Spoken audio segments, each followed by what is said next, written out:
자랑해야 되는데 여러분 이게 뭐게요? D라고 제가 이니셜을 해놨는데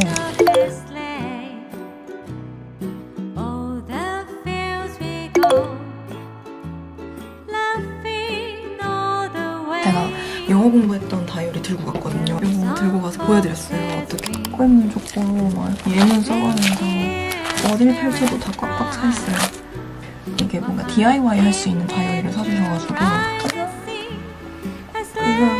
아무튼 저는 이렇게 따뜻한 연말을 보내고 있는 요즘입니다. 개인적으로는 굉장히 휘몰아쳤던 2024년이 이제 아주 끝나가고 있고요. 어느덧 20대 중반의 길에 들어서 있는 상태인데 너 벌써 25이야? 이런 말을 되게 많이 들었어요. 제가 아니요 저 23인데요. 아직 20대 진행형이긴 하지만 이걸 해놓길 잘했다. 2가지를 말씀을 드리려고 하고요. 그럼 첫 번째는 운전입니다. 저는 19살 수능 끝나고 바로 면허를 땄어요. 합법적으로 교복 입고 운전하기, 이게 제 로망이었는데 졸업식 날 그 꿈을 이뤘던 걸로 기억합니다. 저희 부모님이 따두면 분명 도움이 될 거다라고 하셔서 큰 고민 없이 바로 1종으로 도전을 했어요. 근데 이거 따야 돼 진짜? 도로가 너무 무서워서 중도 포기하려고 했었는데 요즘은 도로에서 혼자 운전하면서 제가 좋아하는 음악 트는 그 도로 위 혼자 운전하는 그 길이 제일 자유롭게 느껴져요. 그런 부분에서 어떤 독립의 일종이라고도 생각을 하는데 제가 원할 때 내가 움직여서 내가 원하는 곳까지 편하게 갈 수 있다는 점 이 자체로도 엄청난 자유를 가져다 주는데 최근에 이제 제가 해외에 있을 때 부모님 모시고 해외에서도 운전을 했잖아요. 내가 서 있는 영역이 되게 실시간으로 달라진다는 점에서 저한테 엄청난 자긍심이 되기도 하더라고요. 그리고 무엇보다 이거를 20대 초반에 뭔가 해놓고 사회에 나가려고 하니까 되게 자신감이 생겨요. 워홀 할 때부터 늘 아마 공유드렸던 이야기 같긴 한데 우린 항상 우리가 있는 원 안이 아니라 이 원 밖으로 나가려고 할 때 이 가장자리에 있을 때 크게 성장할 수 있다고 말씀을 드렸잖아요. 이 운전이 내가 있는 영역의 가장자리로 가주는 가장 빠른 지름길이라고 생각을 해요. 운전이 더 좋았던 이유 2번째는 누군가의 차를 얻어 탈 때 뭔가 보이는 것들이 늘어나요. 예를 들면 지저분한 신발이면 한번 털고 앉는다던가 뭐 문을 되게 과하지 않게 닫게 된다던가 차 얻어 타고 갈 때는 뭐 커피 한 잔 운전하는 게 워낙 힘든 일이니까요. 기름을 대신 채워준다거나 내비게이션 한번 보고 또 말해준다던가 갑자기 옆에 붙어서 차 이런 거 한 번씩 경고해준다던가 저도 벌써 운전을 횟수로 거의 6년 차이지만 운전할 수 있는 친구가 옆에 타면 확실히 든든한 정도가 다르더라고요. 되게 의지가 돼요. 다시 말해서 내가 몰랐던 세상이 결국 또 하나 열리니까 그만큼 제가 배려할 수 있는 타인이 많아진다는 점에서도 되게 추천하고 싶어요. 도로 위에서 책임감도 생기고 그리고 타인을 이해하게 되고 결국 어른들이 말하는 나가라, 경험해라, 사람 만나라 운전으로도 이 3가지를 다 경험할 수 있습니다. 그리고 제가 20대 초에 진짜 해두길 잘했다고 생각하는 2번째는 취미 개발이에요. 제가 취미가 정말 많습니다. 저 혼자 그냥 만족하는 취미가 있고 남을 가르칠 수 있는 정도, 즉 수익이 될 정도의 취미가 있어요. 저 같은 경우는 일단 일기를 10년째 썼어요. 뭐 어떻게 보면 저의 역사책 같은 거잖아요. 그래서 가끔은 그 일기장만 봐도 되게 재밌어요. 아 이때 이런 생각을 했다고? 저 혼자만으로도 만족할 수 있는 정도의 취미가 있는 반면에 혼자 여행을 하러 갔을 때도 전혀 불편함 없는 정도의 언어 구사 능력을 갖고 싶어서 취미 범주에서 시작한 영어가 지금은 남을 가르치고 있는 됐잖아요. 그러면서 이게 수익화가 되었고 유튜브도 마찬가지로 영상 일기는 거의 한 8년째 를 남기는 사람이기 때문에 저한테는 유튜브도 사실 기록의 일종이거든요. 다만 남들과 공유하기 좋게 이렇게 다듬어서 올리는 정도인데 근데 유튜브도 올해 수익화에 성공을 했어요. 제가 여기서 말씀드리고 싶은 건 수익과 연관이 없어도 좋으니까 정말 내가 딱 나만의 방에 들어온 것 같은 기분이 들게 해주는 그런 취미가 있고 남을 가르칠 수 있는 정도가 돼서 이게 수익으로도 전환이 되는 취미가 있는데 이 후자를 좀 20대 초반에 해보셨으면 좋겠어요.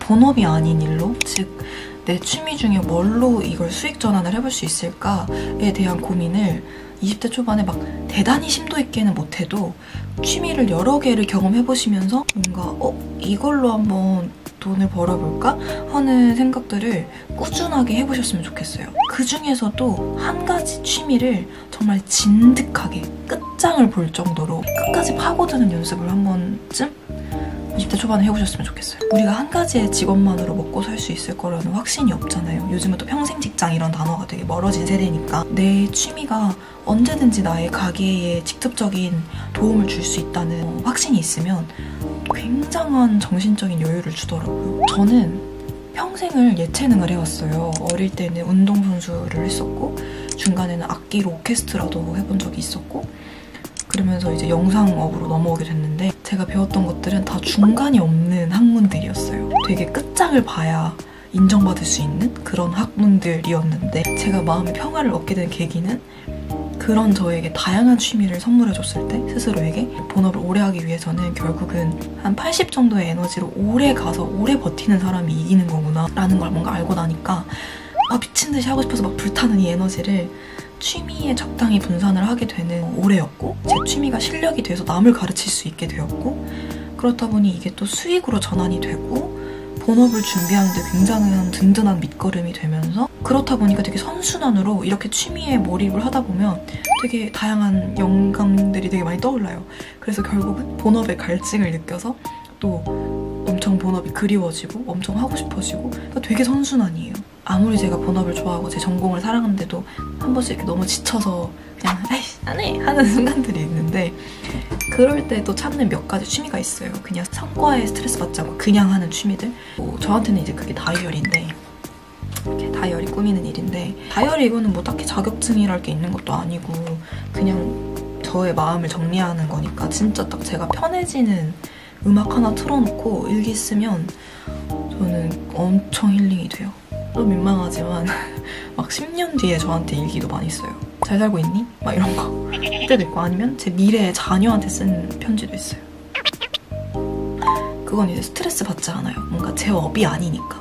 그런 맥락에서 사실 요즘 좀 시도해보고 싶은 취미가 있는데 제가 이거 아무한테도 진짜 얘기한 적이 없는데 제가 사실 중학생 때 3년 내내 가사를 썼어요. 노래 가사. 아 이거 못 보여주겠네.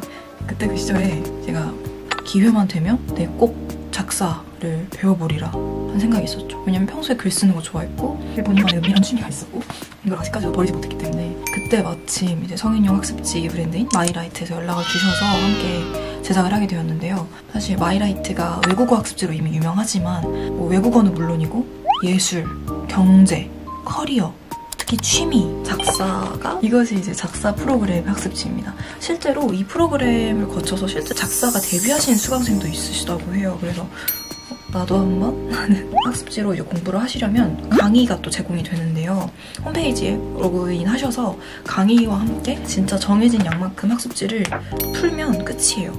그래서 우리가 가사를 쓸 때 작사가가 될 때 알아야 되는 기본적인 용어들 K-POP 가사들을 분석을 해주더라고요. 예를 들면 두 곡은 다른 아티스트의 곡이지만 같은 상황의 내용입니다. 아티스트에 따라 가사가 어떻게 다르게 표현되었는지에 집중하면서 전체 가사를 필사해주세요. 이런 식으로 실습할 수 있는 칸부터 입에 착 붙는 가사를 쓰기 위한 발음 요소를 그 이후에는 K-POP 가사도 분석하고 뭐 함축된 의미의 가사를 쓰는 방법 요즘 K-POP의 히트를 치고 있는 이지 리스닝에 대한 개념적인 공부와 나아가서 실습할 수 있는 페이지도 있습니다. 저는 이거 보고 너무 재밌었던 게 정말 우리가 어릴 때 했었던 구땡, 뭐 싱크땡 학습지 같은 진짜 어른용 그 자체 학습지예요. 얘를 제대로 이제 공부를 하시려면 마이 페이지 들어가셔서 로그인을 하시고요. 준비물은 딱 2개입니다. 학습지 그리고 수강.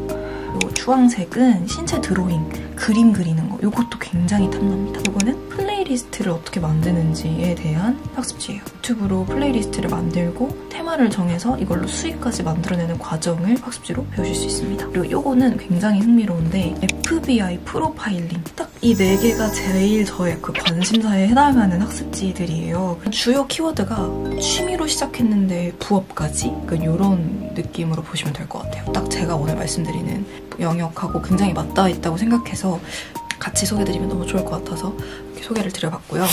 어떠신가요? 여러분들 공감하시나요? 뭐 굳이 성공 실패 나누고 싶진 않지만 요즘 뭐 그냥 하나만 하고 살기도 참 힘들잖아요.